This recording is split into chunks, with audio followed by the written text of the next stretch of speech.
কেন্দ্রভিত্তিক কেন্দ্রে এবং আপনার রিটার্নিং অফিসারের ওখানে পোস্টাল ব্যালটের কারণে। যেমন আমি বলি, আমাদের যে প্রতি 3000 গড়ে 3000 ভোটারের জন্য একটা ভোট কেন্দ্র, এখানে এবার প্রার্থী ভোটাররা দুটো ব্যালটে ভোট দিবেন, কাজে স্বাভাবিক সময় থেকে একটু বেশি সময় লাগার কথা।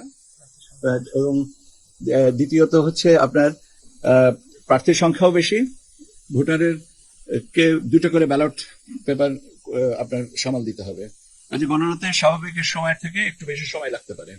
এটা যে কেন্দ্রে। আর আপনার রিটার্নিং অফিসারের কাছে যেখানে আপনার পোস্টাল ব্যালট আসবে সেখানে আরো বেশি সময় লাগবে। আই রিপিট, সেখানে আরো বেশি সময় লাগবে। আমি একটা স্ট্যাটিস্টিক্স দিলে আপনার জিনিসটা বুঝবেন। আমি বলেছি যে একটু আগে গড়ে একটা 3000 ভোটারের জন্য আমরা একটা করে কেন্দ্র। ফেনী 3-এ পোস্টাল ব্যালটের সংখ্যা হচ্ছে 16,038। তাহলে এখন বুঝেন, ফেনী 3-এ পোস্টাল ব্যালটের সংখ্যা হচ্ছে 3038, মানে 5 গুণেরও বেশি।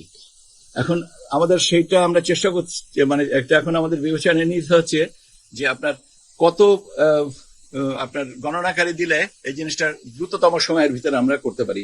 সিমিলারলি চিটাগং 15 আসনে 14,274 নিবন্ধিত, তো কুমিল্লাতে 13,939, এত ভোটার। তার মানে 5টা বা 6টা আসনের ভোটার একটা জায়গায়, একটা কেন্দ্রে। তাহলে একটা কেন্দ্রের স্বাভাবিকভাবে ভোট গণনার। এবং আপনারা জানেন যে আমরা এবার দুটো ব্যালট, দুটো রকমের ব্যালট ব্যবহার করছি। প্রবাসীদের জন্য এক ধরনের ব্যালট, আর দেশের অভ্যন্তরে যারা আছেন তাদের জন্য আরেক ধরনের ব্যালট, প্রবাসী মানে পোস্টাল ব্যালটের।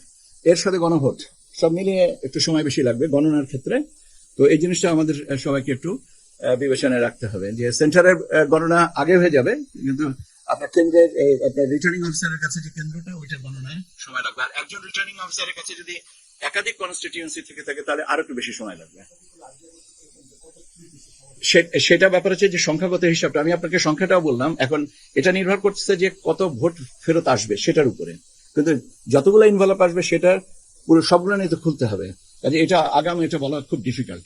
এখন প্রশ্ন থাকতে পারতে যে আমি তো সর্বোচ্চটা বললাম, সবচেয়ে কম কোন কনস্টিটিউয়েন্সিতে ব্যালট, সেটা হচ্ছে বাগেরহাট 3-এ 1544।